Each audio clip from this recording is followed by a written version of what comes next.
Gamete study centre में आपका स्वागत है। हम अध्ययन कर रहे हैं संधि का। संधि के अंतर्गत हम सभी लोगों ने स्वर संधि का अध्ययन कर लिया है। हमने जाना कि संधि का तात्पर्य होता है मेल या जोड़। यह जोड़ जो होता है यह दो वर्णों या दो ध्वनियों के बीच में होता है। वर्णों या ध्वनियों के बीच मेल होने से जब संधि का निर्माण होता है तो यह तीन प्रकार की संधि हमारे सामने आती है।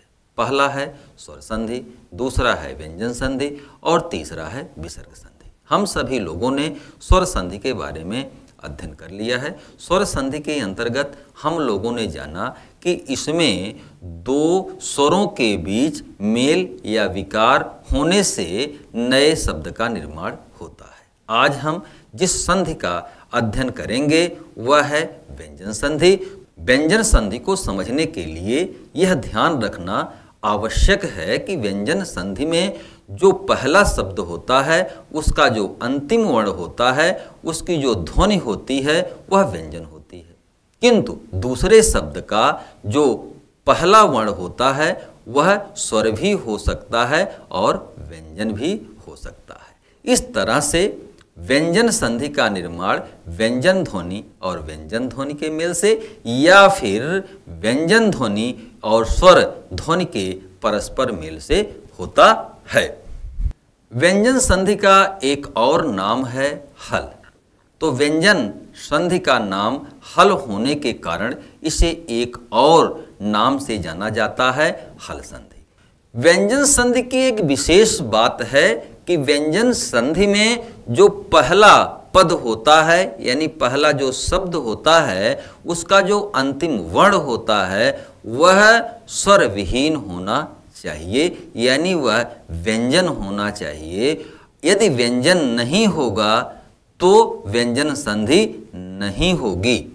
हम हिंदी वर्णमाला में जब व्यंजनों का अध्ययन करते हैं तो हम वहाँ पर देखते हैं कि जैसे का है, खा है, गा है और घा है, ये जो वर्ण हैं ये सभी वर्ण जो है स्वर सहित है, यानी इनके साथ स्वर मिला हुआ है। जैसे का के साथ जो है आ स्वर मिला हुआ है, खा के साथ भी जो है आ स्वर मिला हुआ है। तो ये जो व्यंजन हिंदी वर्णमाला में हैं ये स्वरों के साथ हैं। व्यंजन संधि तभी होगी जब पहले शब्द या पद का जो अंतिम वर्ण है वह व्यंजन हो, और व्यंजन तभी होगा जब वह स्वर विहीन हो। तो यहाँ पर जो का वर्ण है, का में हलंत लग गया तो यह स्वर विहीन हो गया। यहाँ पर एक शब्द है वागीश। वागीश जो शब्द है इसका हम संधि विच्छेद करते हैं तो बनता है वाक धन ईश। तो वाक धन ईश, वागीश में जो वाक शब्द है, वाक में क ध्वनि जो है यह व्यंजन ध्वनि है, और ईश में ई जो है यह स्वर। तो यहाँ पर जो मिलन हुआ है व्यंजन और स्वर का मिलन हुआ है, तो यहाँ पर यह क्या होगा, व्यंजन संधि। यानी व्यंजन संधि में जो पहला शब्द है वह पहला शब्द का जो अंतिम वर्ण या ध्वनि है वह व्यंजन होना चाहिए। दूसरा स्वर भी हो सकता है और वह व्यंजन भी हो सकता है। जैसे दूसरा उदाहरण है सच्चित। सच्चित का जब हम संधि विच्छेद करते हैं तो होता है सत धन चित। यहाँ पर त जो ध्वनि है और ची जो ध्वनि है, त और ची ध्वनि दोनों जो है व्यंजन हैं, तो यहाँ पर व्यंजन और व्यंजन का मेल हुआ है। इस तरह से हिंदी वर्णमाला में आप देखें कि कुल व्यंजनों की जो संख्या है क ख से लेकर के ज्ञ तक जो हिंदी वर्णमाला में व्यंजन हैं, उन्हीं व्यंजनों के आधार पर व्यंजन संधि के कई भेद संस्कृत के आचार्यों ने किया है, जिसमें 11 प्रमुख भेद हैं जिनका हम आज अध्ययन करेंगे। जिसमें पहला है इश्चित संधि, दूसरा है सुषनाष्ट संधि, तीसरा है जसत्व संधि, चौथा है चत्वर संधि, पांचवा है मोनुस्वार संधि, छठा है अनुस्वार यई पसर वर्ण संधि, सातवां है लत्व संधि और आठवां है छत्व संधि, नौवां है च का आगम संधि और 10वां है रा का लोप और पूर्व स्वर का दीर्घ होना और 11वां है ना का ड़ा होना। इस तरह से प्रमुख रूप से संस्कृत के अंतर्गत ये 11 संधियां आती हैं। इन्हें हिंदी में पढ़ना क्यों आवश्यक है? क्योंकि हिंदी में जो भी संधियां हैं वे संस्कृत से ही आई हुई हैं। इसलिए इन संधियों को समझ लेने के बाद हिंदी के अंतर्गत जो व्यंजन संधियां परीक्षाओं में आती हैं उनकी पहचान करना, उनका विच्छेद करना आसान हो जाएगा। हम पहली व्यंजन संधि की जब बात करते हैं तो उसमें पहली है इश्चुत संधि। इश्चुत संधि का संस्कृत में सूत्र होता है इस्तो इश्चुनाश्च इश्चु। यहाँ पर इस्तो का अर्थ है स और त वर्ग। ये जो स और त वर्ग है इसमें स ये दंत स है और त वर्ग का तात्पर्य होता है त, थ, द, ध और न। यानी इस्तो का अर्थ हुआ स यानी दंत स और त वर्ग यानी त, थ, द, ध, न। ये वर्ण के साथ जब इश्चुना का अर्थ होता है तालव्य स और च वर्ग। तालव्य स का तात्पर्य यह हुआ और च वर्ग में आपका च, छ, ज, झ और या यानी स और त वर्ग के साथ यदि स और च वर्ग आए तो क्या परिवर्तन होगा? यह परिवर्तन तालव्य स और च में हो जाएगा। यहां पर आप देखिए, यदि दंत स और त वर्ग के साथ इश्चुना तालव्य स और च वर्ग आता है तो वह इश्चु हो जाता है, यानी तालव्य श और च वर्ग में बदल जाता है। यदि आप देखें यहां पर दंत ये स है और इसके साथ यदि स या च वर्ग आए तो यहां पर तालव्य स हो जाता है। इसको ध्यान से देखें कि दंत स और तालव्य स एक साथ अगर आते हैं या फिर दंत स और च वर्ग साथ आते हैं तो वह तालव्य स ही हो जाता है। और दूसरी बात, यदि त वर्ग आता है, त वर्ग का तात्पर्य त वर्ग के अंतर्गत आने वाले सभी वर्ण त, थ, द, ध, न यदि आता है तो इसके साथ यदि च वर्ग आ जाए, च, छ, ज, झ, य आ जाए तो वह च वर्ग हो जाता है। उदाहरण के माध्यम से इसे आप और स्पष्ट तरीके से समझ सकते हैं। एक शब्द है रामस्येते। रामस्येते जो शब्द है यह दो तरह के शब्दों से मिलकर बना हुआ है। यहाँ पर एक शब्द है रामस और दूसरा शब्द है सेते। रामस शब्द का जो अंतिम वर्ण है यह व्यंजन है और यह दंत सा है, और दूसरा सेते में जो पहला वर्ण है वह तालव्य सा है। दंत सा के साथ तालव्य सा आया तो दोनों मिलकर के तालव्य सा ही हो जाते हैं। तो इस परिभाषा के हिसाब से स के साथ जब तालव्य सा आए तो दोनों में विकार हो करके जो परिवर्तन होता है वह तालव्य सा हो जाता है।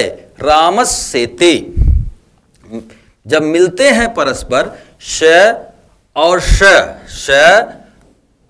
और यहां पर देखिए स धन श मिलते हैं तो ये दोनों बन जाते हैं श। तो रामस सेते, रामश धन शेते बराबर रामश शेते। दूसरा उदाहरण आप देखिए, हमने कहा कि त वर्ग के साथ यदि च वर्ग आए तो दोनों में परस्पर मेल या विकार हो करके च वर्ग हो जाता है। जैसे यहां पर आप देखिए सत शब्द है और या चित शब्द है। सत शब्द और चित शब्द, सत में त वर्ण है और चित में च वर्ण है। तो यहां पर त के साथ च आया हुआ है, त वर्ग के साथ त थ द ध न, और च वर्ग के साथ च छ ज झ ञ। त और च जब परस्पर मिले तो ता के साथ च आया तो यहां पर ता का परिवर्तन च में हो गया, सत धन चित बराबर सचित हो गया। यहां पर आप देखिए यह ता जो रहा, यह ता जो ये ता है, यह परिवर्तन किस में हो गया? च में परिवर्तन हो गया, आधा च में परिवर्तन हो गया। सत धन चित बराबर सचित।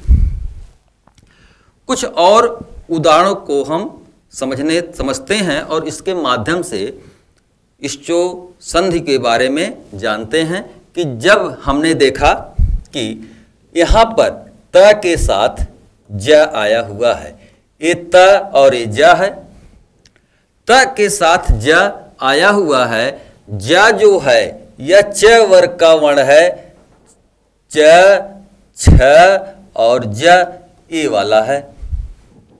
किंतु यह त के साथ आया हुआ है तो यहां पर यह क्या हो जाएगा?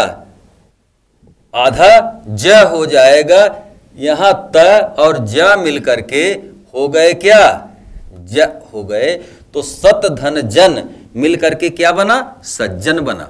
दूसरा है नस धन छल बराबर निश्चल। निश्चल में नस जो है ये दंत स है और छल जो है यह छ है, च छ वाला है।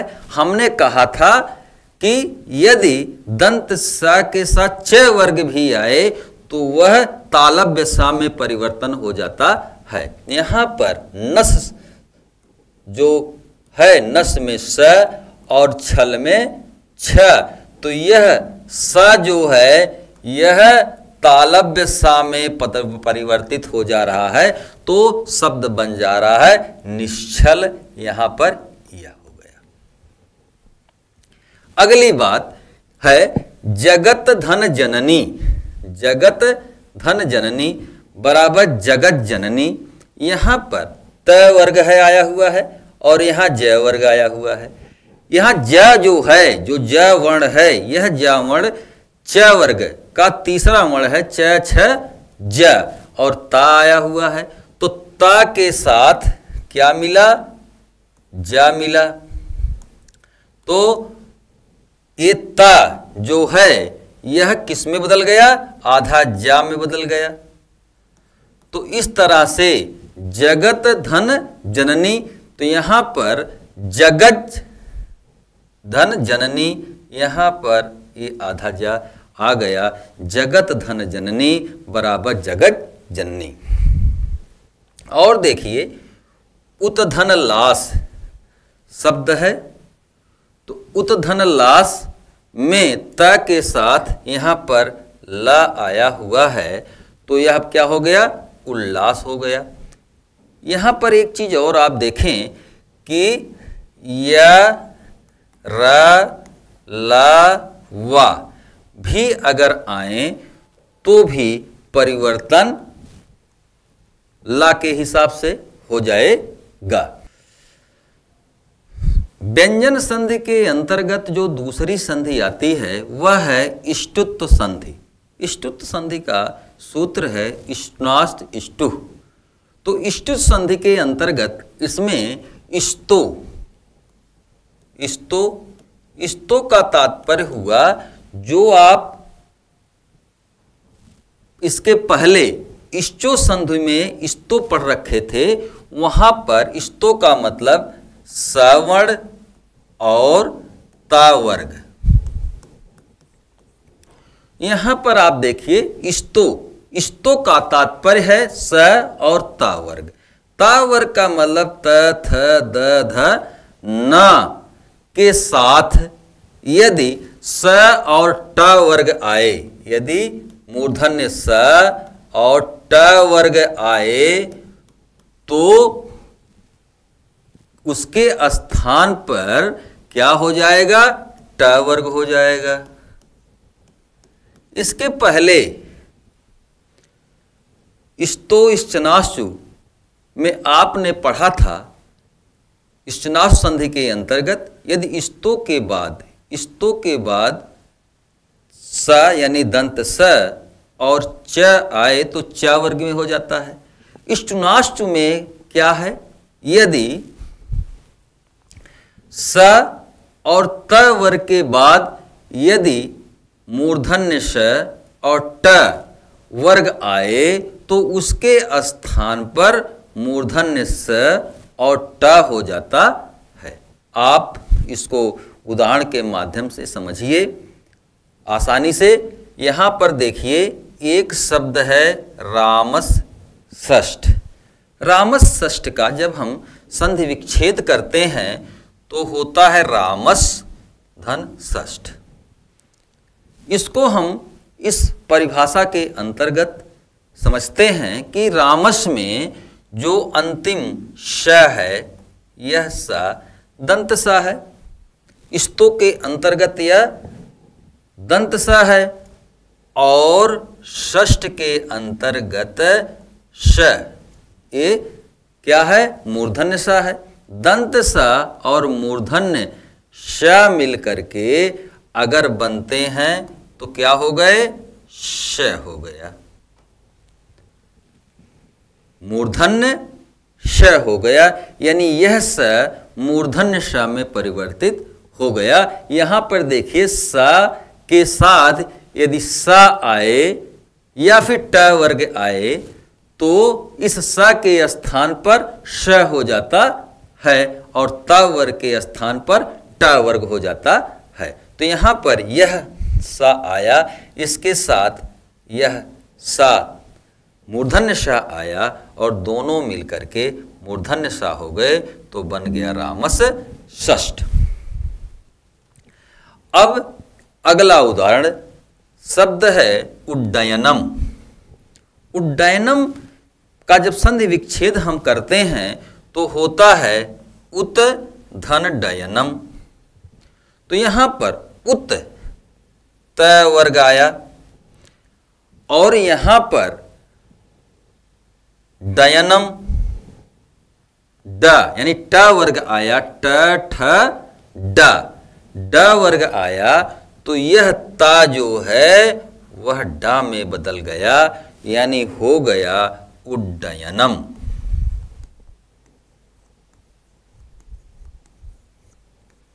ये क्या हुआ, उड्डयनम, यानी ये आधा डा यहां आ गया, ता डा में बदल गया। यानी इष्टुत्व संधि के अंतर्गत यदि दंत स और त वर्ग आए तो उसके साथ यदि ट वर्ग और मूर्धन्य स आए तो दंत सा मूर्धन्य सा में, त वर्ग ट वर्ग में परिवर्तित हो जाता है, जैसा कि आपने यहां देखा। अगला उदाहरण देखिए, शब्द है मट्टी का। मट्टी का, यहां पर त जो यहां पर आया हुआ है यह त वर्ग है, त वर्ग का है, और टीका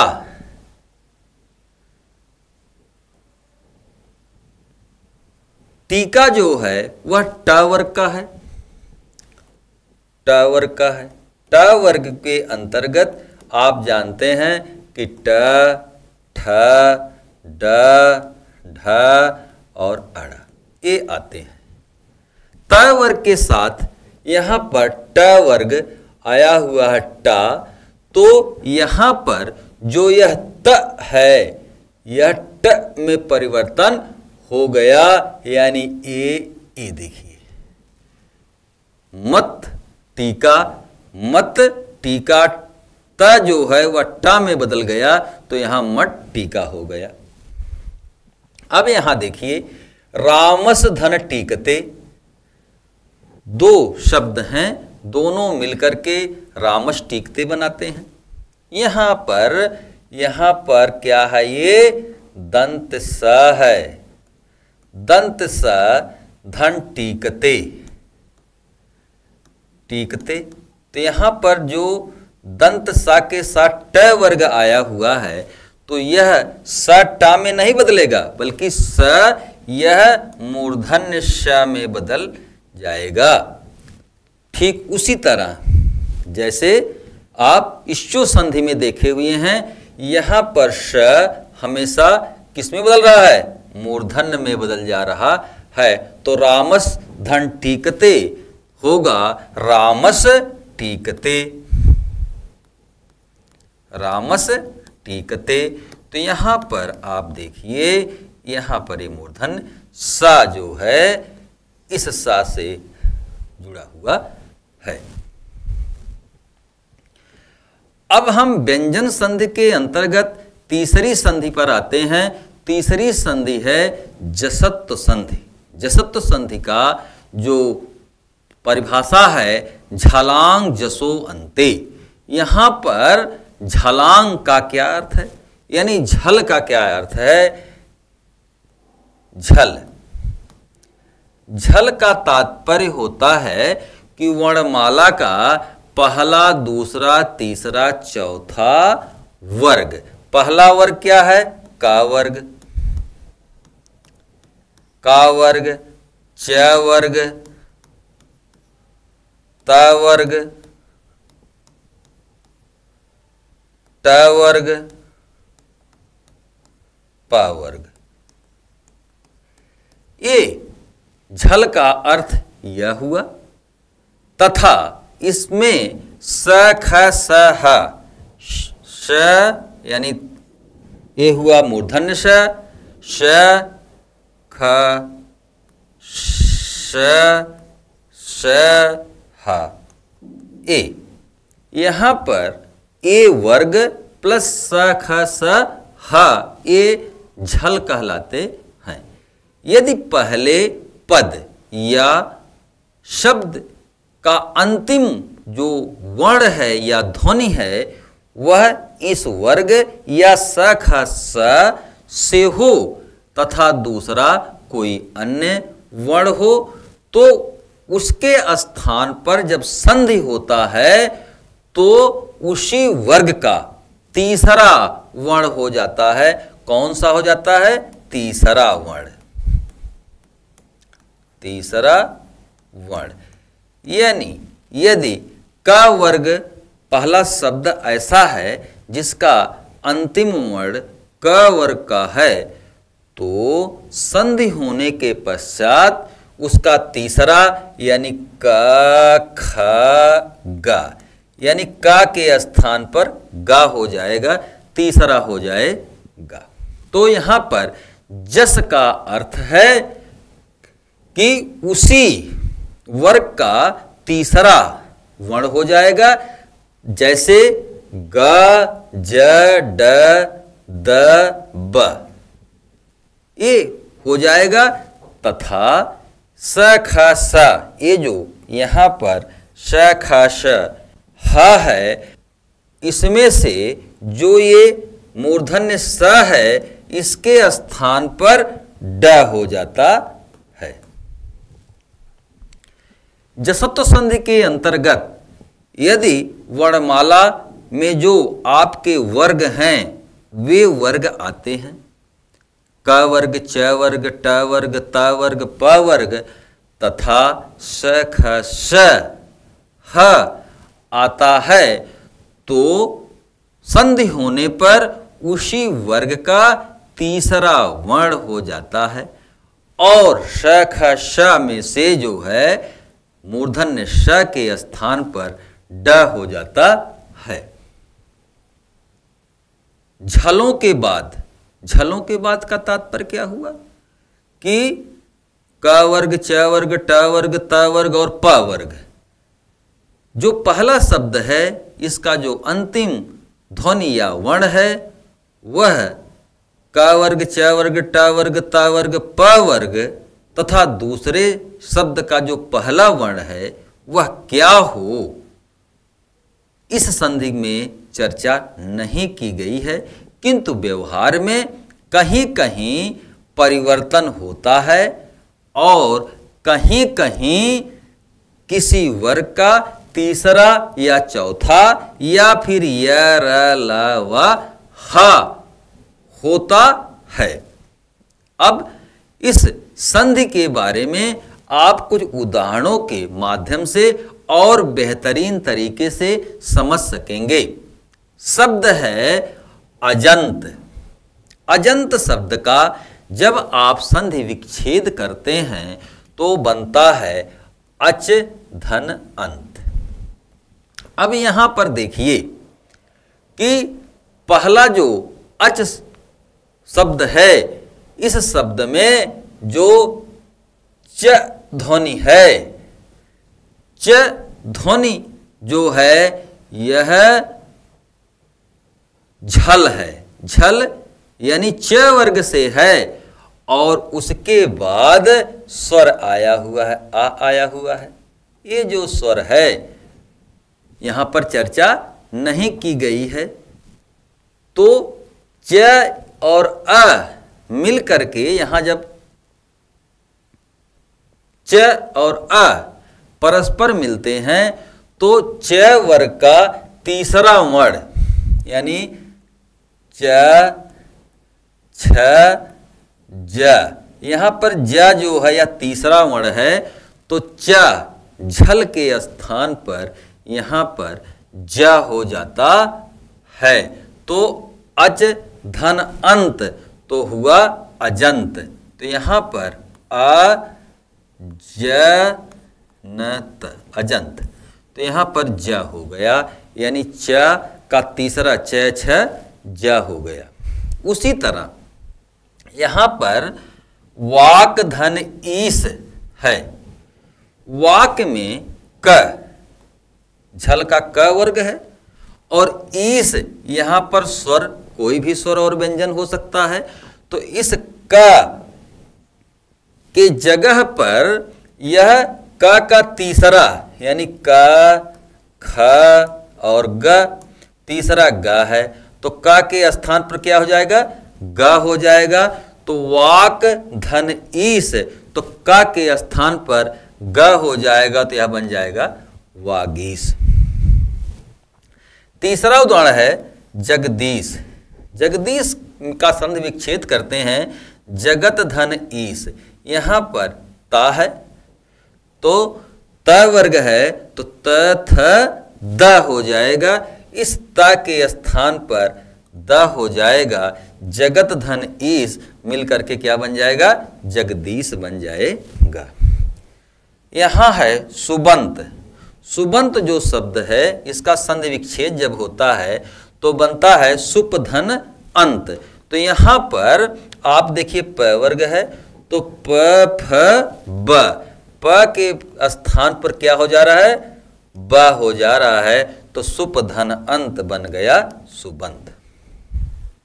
और देखिए यहां पर मधुलिट धन गुंजति, तो ट के स्थान पर यहां पर आप देखिए ट, ठ और ड, ये तीसरा वर्ण जो है वो ड है, तो ट के स्थान पर ड बन गया। तो मधुलिट गुंजति जब संधि हुआ तो मधुलिंग गुंजति हो गया। आगे आप कुछ उदाहरण के माध्यम से इसे और समझिए। ऋक धन वेद, यहां पर का जो है यह झल का पहला वर्ग क वर्ग है, तो क का तीसरा होता है क, ख और ग। तो यहां क ऋक धन वेद, तो का क्या हो गया, ग हो गया, तो यहां पर बन गया ऋग वेद, ये गा के रूप में परिवर्तित हो गया। अगला जगत धन ईश, जगत यानी तथ द, तो जगत धन ईश बराबर क्या हो गया, जगदीश हो गया। इसी तरह से उत धन हार, उत धन हार, तो त है तो तथ द हो गया, तो यहां हो गया उद्धार, त दा में बदल गया। चौथी जो संधि है वह है चत्वर संधि, और चत्वर संधि का जो सूत्र होता है वह होता है खरिच। तो हिंदी वर्णमाला में जो वर्ग हैं जैसे क वर्ग, च वर्ग, ट वर्ग, त वर्ग और प वर्ग, इस वर्ग का दूसरा, तीसरा, चौथा अगर वर्ण आता है और उसके बाद इन्हीं वर्गों का पहला या दूसरा श, ख, श वर्ण आते हैं, तो पहले पद का जो अंतिम वर्ण है वह वर्ग का पहला वर्ण हो जाता है। उदाहरण के माध्यम से समझिए कि यहां पर एक शब्द है लप्यसते। लप्यसते का जब संधि विच्छेद होता है लभ धनस्यते, तो यहां पर आप देखिए कि यहां पर जो भ आया हुआ है यह प वर्ग का तीसरा वर्ण है, और यहां पर श आया हुआ है। भ और श इनको जब परस्पर ध्वनियां मिलती हैं तो इस भ का जो है यह पहला वर्ग क्या है, प है। तो प, फ, ब, भ, भ यहां पर है तो इसका प हो जाएगा, तो लब धन सते का लप्यसते हो जाएगा। अगला उदाहरण है दिक्पाल। तो दिक्पाल में पाल में देखिए कि यहां पर प है, प वर्ग है, यह प वर्ग का पहला वर्ण है प, और दिग, दिग में ग जो है वह क्या है, तीसरा वर्ण है का वर्ग का, तो क, ख, ग ये तीसरा है।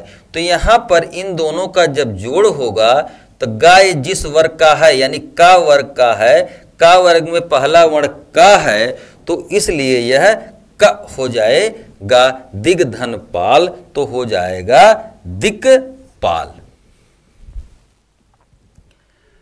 अगली जो पांचवी संधि है वह है अनुस्वार संधि। अनुस्वार संधि का सूत्र है मोनुस्वारः। मोनुस्वारः का तात्पर्य हुआ कि यदि किसी शब्द के अंत में म आता है और उसके बाद कोई व्यंजन वर्ण आता है तो उसके स्थान पर अनुस्वार हो जाता है। यानी अनुस्वार संधि के अंतर्गत अनुस्वार म का पहले शब्द के अंत में म का होना आवश्यक है। यह म आए और दूसरा जो वर्ण है वह कोई व्यंजन हो, वह व्यंजन का से लेकर के हा तक हो सकता है या ज्ञा तक हो सकता है। तो म के बाद यदि व्यंजन आए कोई तो यह म जो है यह परिवर्तित हो जाता है किसमें? अनुस्वार में, यानी बिंदी के रूप में यह परिवर्तित हो जाता है। जैसे शब्द है रामम धन वंदे, अगर इन दोनों का परस्पर संधि होगा तो इसमें म आया हुआ है और यहाँ पर एक अलग व्यंजन आया हुआ है, म और व दोनों मिलकर के अनुस्वार हो जाते हैं, तो यहाँ बन जाता है रामम वंदे। दूसरा है संरक्षण। संरक्षण का जब संधि विच्छेद होता है तो बनता है सम धन रक्षण। सम में आप देखें यहाँ पर म धन र कोई एक अलग व्यंजन है, यहाँ पर म आया है, तो ये दोनों जब परस्पर मिलेंगे तो यह अनुस्वार हो जाएगा सम धन रक्षण बराबर संरक्षण। इसी तरह से संहार है। संहार में यहाँ पर देखिए म आया हुआ है और धन ह आया हुआ है, तो म धन ह मिलकर के अनुस्वार अंग हो गया, तो संहार हो गया। सम धन गम, संगम में आप देखिए यहाँ पर भी म धन ग ये व्यंजन आया हुआ है, तो यह अनुस्वार बन गया है सम धन गम बराबर संगम। छठवीं जो व्यंजन संधि है वह है परसवर्ण। अनुसार अवश्य यही परसवर्ण। यहाँ पर अनुस्वार के बाद, वहाँ पर क्या था म के बाद, यहाँ पर क्या है अनुस्वार के बाद यदि कोई व्यंजन आए तो अनुस्वार के स्थान पर उसी आगे वाला जो वर्ण आया है उस वर्ण का पंचमा अक्षर हो जाता है। आप देखिए जैसे कहता है कि यहाँ पर गंग धन ता, ये दो वर्ण हैं। यहाँ पर गंग में क्या है अनुस्वार है ऊपर, और ता एक व्यंजन है। यहाँ पर जो अनुस्वार है इस ता जो इसके बाद वर्ण आया हुआ है, तो इसी का पंचमा अक्षर ता का, ता वर्ग का पंचमा अक्षर क्या होगा? ता था दा धा ना होगा, तो ता वर्ग का पंचमा अक्षर ना होगा, तो गन धन ता वर्ग का पंचमा अक्षर क्या होगा? ना होगा, तो यहाँ पर गन धन ता बराबर क्या हुआ? गंता। तो गंता का अगर आप संधि विच्छेद करेंगे तो गंग धन ता हो जाएगा। इसी तरह से सन धन ती है। सन यहाँ पर अंग की मात्रा लगी हुई है धन ती, त थ द ध न, ता का जो पंचमा अक्षर होगा वह न होगा, तो इसलिए यहाँ संति हो जाएगा। इसी तरह से एक शब्द है कुंठित। तो कुंठित में कुंग यहाँ पर ये अनुस्वार है, कुंग अनुस्वार है। धन ये देखिए व्यंजन है ठ, तो ठ का जो पंचमा अक्षर होता है वह होता है ट ठ ड ढ अड़ा, तो यहाँ पर ये अड़ा जो है आ जाएगा, तो कुंठित का कुंधन ठित हो जाएगा। इस तरह से आपने देखा परसवर्ण यानी जो अनुस्वार है उसके बाद यदि कोई भी व्यंजन आता है तो अनुस्वार जो व्यंजन आ रहा है उस व्यंजन के पंचमा अक्षर में परिवर्तित हो जाएगा। अब अगली संधि है लत्व संधि। लत्व संधि का होता है तोड़ ली, यानी ता के बाद यदि ला आए तो ता वर्ग का क्या होगा? ल वर्ग हो जाएगा, और यदि न के बाद ला आए तो लंग हो जाता है। जैसे आप देखिए यहाँ पर कहता है कि ता वर्ग के बाद ला आए, यानी ता वर्ग है। ता वर्ग का मतलब होता है ता, थ, द, ध और न। ए ता वर्ग के बाद यदि ला आए, इसके बाद यदि ला आता है तो त वर्ग का क्या होता है, ला हो जाता है। ता के बाद यदि ला आए तो त वर्ग का ला वर्ग हो जाता है। यदि त वर्ग के बाद ना आए तो यह ला हो जाता है। यहां पर उदाहरण के माध्यम से देखिए, जैसे तल्लीन शब्द है, तल्लीन का जब हम संधि विच्छेद करते हैं तो बनता है तत् धन लीन। तो तत् धन लीन में ये त के बाद क्या आया है, ल आया है, यानी त धन ल आया है तो ये क्या हुआ, ल हो गया। तत् धन लीन बराबर तल्लीन। तो यहां पर महान आया है शब्द, महान में न है और धन ला है, तो न और ल मिल करके क्या हुए, ला हो गए। तो यहां पर महालाभ का हुआ महान धन लाभ। अगला है छत्व संधि। छत्व संधि सस छो अटि, इसका सूत्र होता है, यानी इसका अर्थ हुआ कि सा के पूर्व पद में, सा के पूर्व पद यानी सा दूसरा शब्द जो होता है वह सा से जुड़ा होना चाहिए और सा वह तालव्य हो, और यह सा बाद वाले शब्द का प्रथम अक्षर हो। इसके पूर्व में किसी पद का पहला, दूसरा, तीसरा और चौथा। यहां पर देखिए पूर्व का पहला, दूसरा, तीसरा और चौथा, यानी या फिर य र ल व हा हो तो दोनों के स्थान पर क्या हो जाता है, च छ हो जाता है। उदाहरण के माध्यम से इसको आप समझ सकते हैं कि यहाँ पर देखिए कि यहाँ पर ये तालव्य सा है इस शब्द में, इसके पूर्व पहला, दूसरा, तीसरा, चौथा। पहला यानी क, दूसरा च, त, पहला, दूसरा, तीसरा और चौथा यानी ट, यानी क, च, ट, त। ये जो यहाँ पर अगर आए या फिर य र ल व ह, य र ल व और ह यदि हों तो दोनों के स्थान पर, इसके और इसके स्थान पर च और छ हो जाता है। देखिए यहाँ पर तो उच्छिष्ट शब्द है, उच्छिष्ट।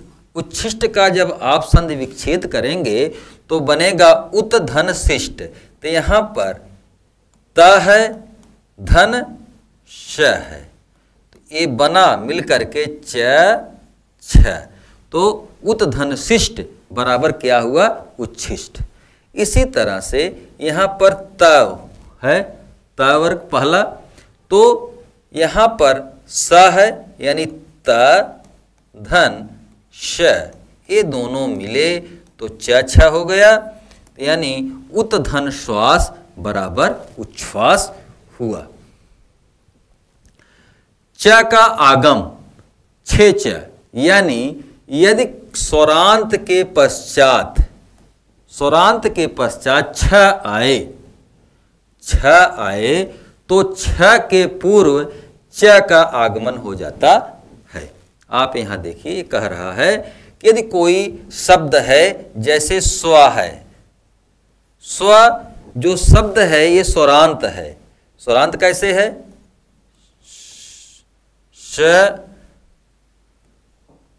व धन आ, तो ये व के साथ आ मिला हुआ है, ये स्वरांत शब्द है।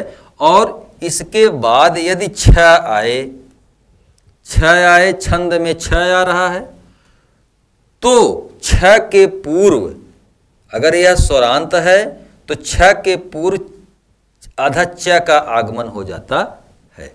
जैसे यहां देखिए स्व है और ये छंद है, स्व में आपने देखा कि इसमें अ है, तो अ क्या है? स्वरांत। स्व क्या है? स्वरांत है।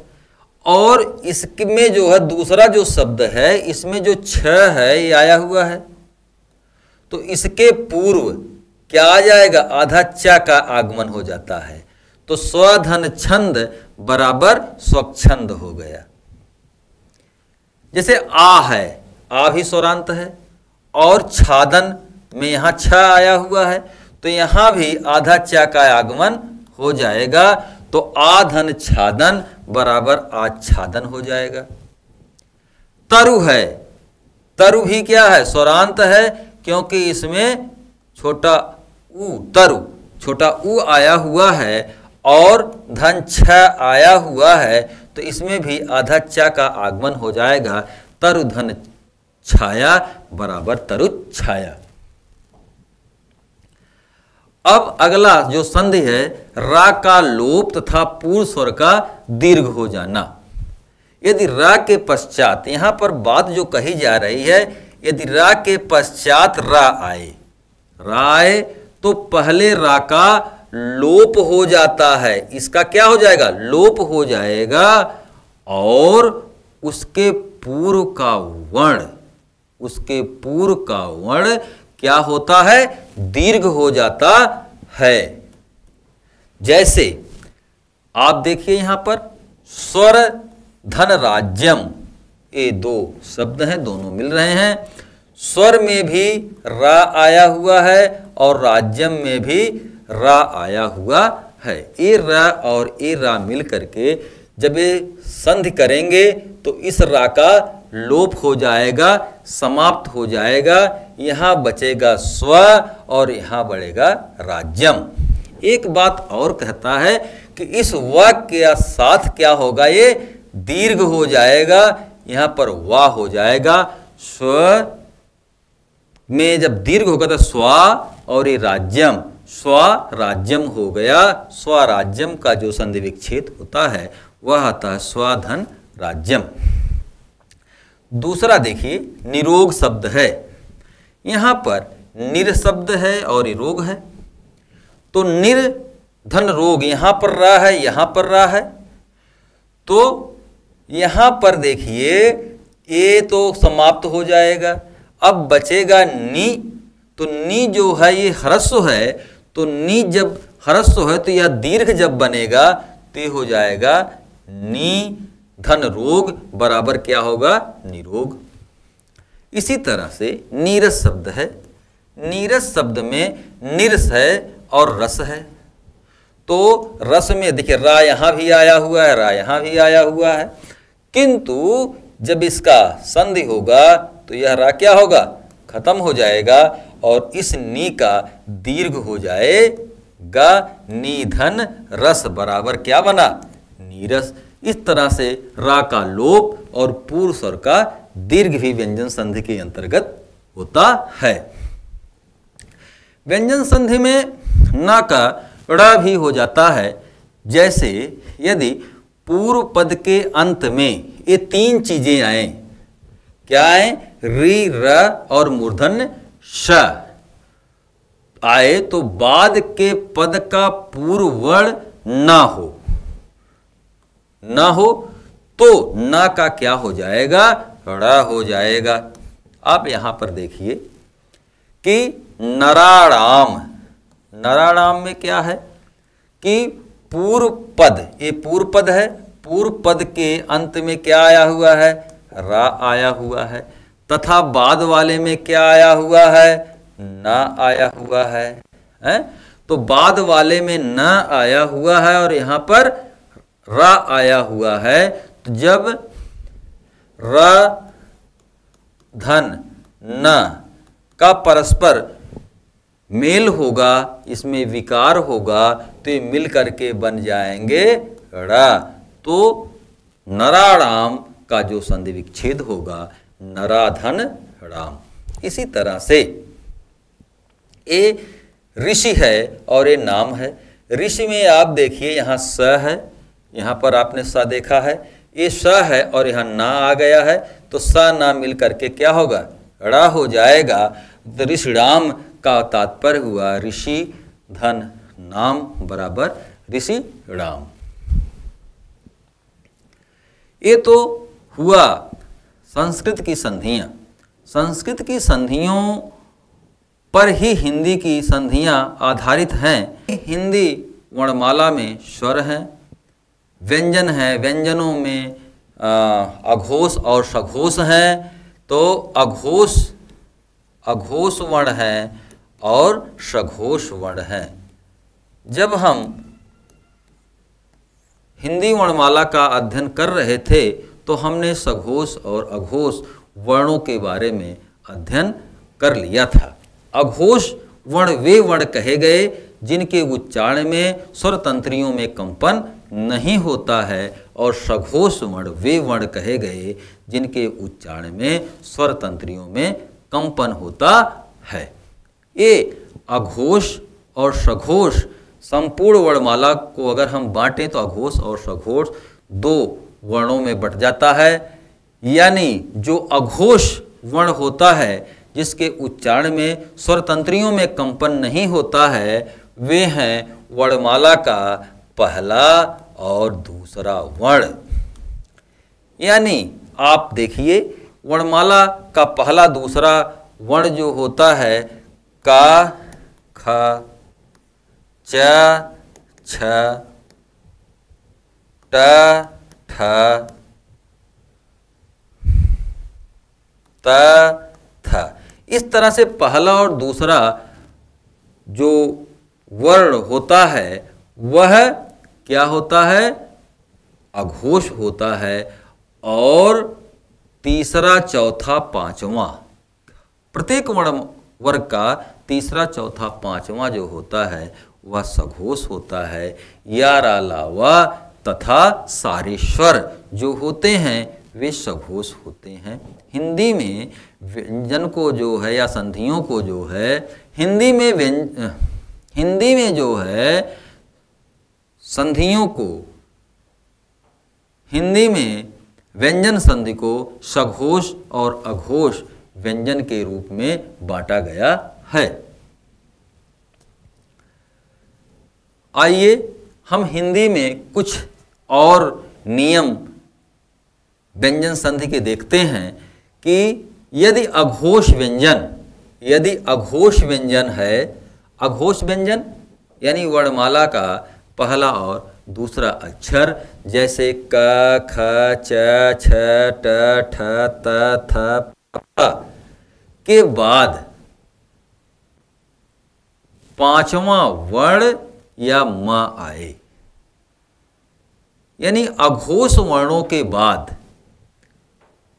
क, ख, च, छ, ट, ठ, त, थ, प, फ के बाद यदि न या म आए तो उस अघोष का क्या होगा? पंचमा अक्षर हो जाएगा। जैसे आप देखिए कि जगत और नाथ है। जगत में त जो है वह क्या है? अघोष है। और नाथ में न आया हुआ है। यहाँ पर परिभाषा में है कि पांचवा वर्ण त, थ, द, ध, न है। तो त और न जब परस्पर मिलते हैं तो पंचमा अक्षर हो जाता है। तो ता के स्थान पर क्या हो जाएगा? न हो जाएगा। जगत धन नाथ मिल करके बिना जगन नाथ, यहाँ पर पंचमा अक्षर हो गया। इसी तरह सत के साथ आप देखिए मार्ग जुड़ा हुआ है। त, थ, त जो है यह क्या है? अघोष वर्ण है। और मार्ग यहाँ मा आया हुआ है, ना या मा आना चाहिए।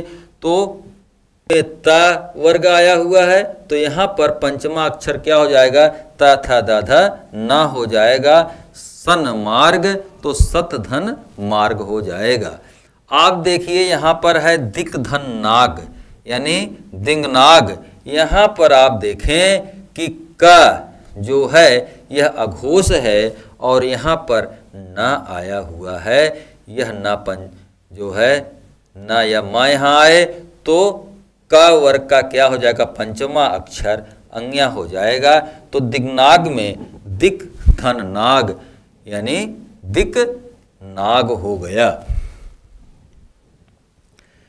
अगला जो व्यंजन संधि के अंतर्गत नियम है कि अघोष व्यंजन के बाद यदि अघोष व्यंजन आए तो कोई परिवर्तन नहीं होता है।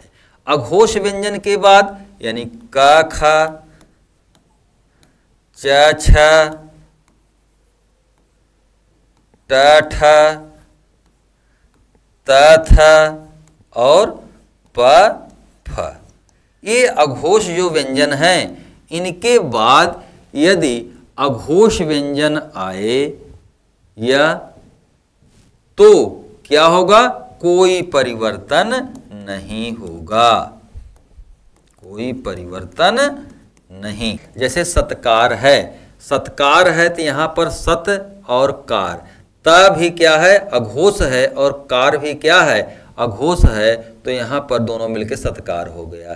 तत धन पर, यहाँ पर तत में त जो है यह क्या अघोष है, पर में प्या पर प क्या है अघोष है, तो यहाँ पर तत्पर में कि तत्पर शब्द है तो तत्पर, तो यहाँ पर त भी क्या है, ये क्या है अघोष है और प भी क्या है अघोष है, ये दोनों मिला तो क्या बन गया तत्पर, कोई परिवर्तन नहीं हुआ।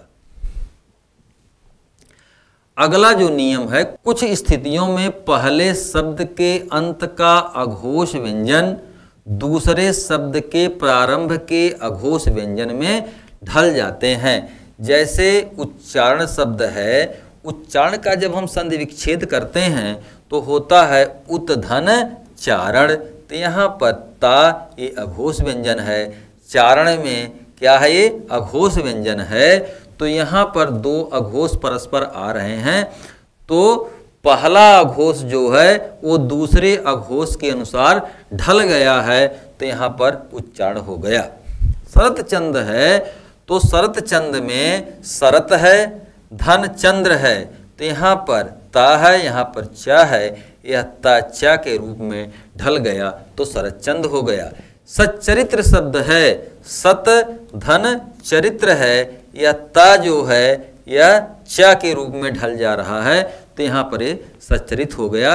ऐसा विशेष परिस्थितियों में होता है। चौथा नियम है कि यदि व्यंजन वर्ण के बाद कोई स्वर आए तो वह स्वर जो होता है पूर्ववर्ती व्यंजन का क्या बन जाता है, मात्रा बन जाता है। यहाँ पर तदर्थ शब्द है, तदर्थ में तद धन अर्थ है, द क्या है यह क्या है व्यंजन है और आ क्या है यह स्वर है, तो यह स्वर इसका क्या बन जाएगा मात्रा बन जाएगा। यानी ये जो द है यह व्यंजन है, यह स्वर सहित जब व्यंजन बनेगा तो यह द हो जाएगा। यहाँ पर देखिए तदर्थ हो गया। इसी तरह से समीक्षा है, समीक्षा में सम है और इच्छा है, म जो है यह व्यंजन है और इच्छा में ई जो है यह स्वर है, तो यह जो है इसके साथ मिल जाएगा तो यह मी हो जाएगा, तो यहाँ पर क्या हो गया समीक्षा हो गया। अनाचार है, अन धन आचार, यहाँ पर अन में न जो है यह व्यंजन है और आचार में आ है, तो न धन आ अगर मिलेंगे तो ना हो जाएगा, तो यहाँ क्या हुआ अनाचार हो गया।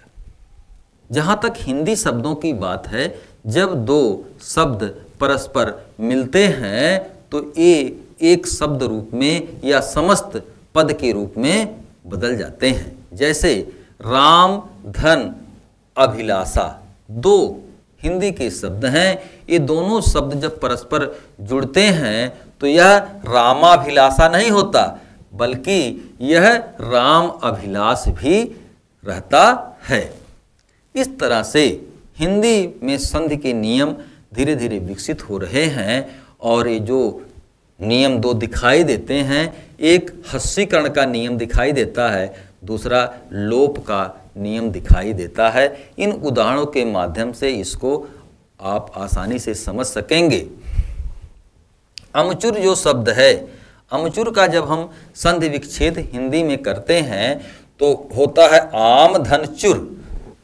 तो आम धन चुर, तो आम चुर होना चाहिए, लेकिन यहाँ पर अमचुर हो रहा है। यहाँ पर ह्रस्वीकरण, ये जो आ है यह क्या है, दीर्घ है, और यह दीर्घ आ जो है ह्रस्व आ में बदल जा रहा है। आम धन चुर, तो यहाँ पर अमचुर हो गया। इसी तरह से आप देखिए हाथ धन कड़ी, हथकड़ी, यहाँ पर जो हाथ में आ लगा हुआ है यह आ भी क्या हो रहा है, ह्रस्व आ में बदल जा रहा है। लड़का धन पन, लड़का धन पन में जो का में आ लगा हुआ है यह बदल जा रहा है ह्रस्व आ में, तो लड़कपन हो जा रहा है।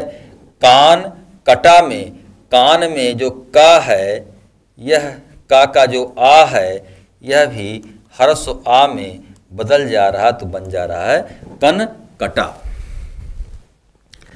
और लोप का भी जो है प्रवृत्ति हिंदी की संधियों में पाया जा रहा है। जैसे पानी धन घाट, दो शब्द परस्पर मिले तो पनघट हो गया। यहाँ से यहाँ पर दीर्घ ई का लोप हो गया और यहाँ पर आ का लोप हो गया, तो यह आ और ई का लोप हो करके यहाँ पनघट बना। जैसे घोड़ा धन दौड़ है, तो यहाँ पर आ का लोप हुआ, यहाँ पर आ के लोप होने से बन गया घुड़ दौड़। जैसे छोटा धन पन है, तो यहाँ पर भी आ का क्या हुआ, लोप हो गया, तो यहाँ हो गया छुटपन। संधि के कारण बहुत सारी ध्वनियाँ जो है अब एक हो गई हैं। कभी कभी परीक्षाओं में पूछ दिया जाता है, तो आप इसे भी देख लें। सभी का जब आप संधि विच्छेद करेंगे तो सब धन ही हो जाएगा, अभी का अब धन ही हो जाएगा, कभी का कब धन ही हो जाएगा, और जभी का जब धन ही हो जाएगा। कभी कभी एक ध्वनि लुप्त हो गई भी है संधि हो करके, जैसे यही है, यही में यह धन ही, तो यहाँ हा ध्वनि जो है वह लुप्त हो गई है। उसी है, उसी में जो है स ध्वनि लुप्त हो गई है, तो उसी बना। इसी में इस धन ई यानी स ध्वनि लुप्त हो गई है। कुछ अन्य विचित्र परिवर्तन भी हिंदी में हुए हैं। यहाँ धन ही ए यहीं हो गया, कहाँ धन ही कहीं, जहाँ धन ही जहीं, वहाँ धन ही वहीं। इस तरह से आपने व्यंजन संधि के बारे में संपूर्णता से अध्ययन कर लिया। धन्यवाद।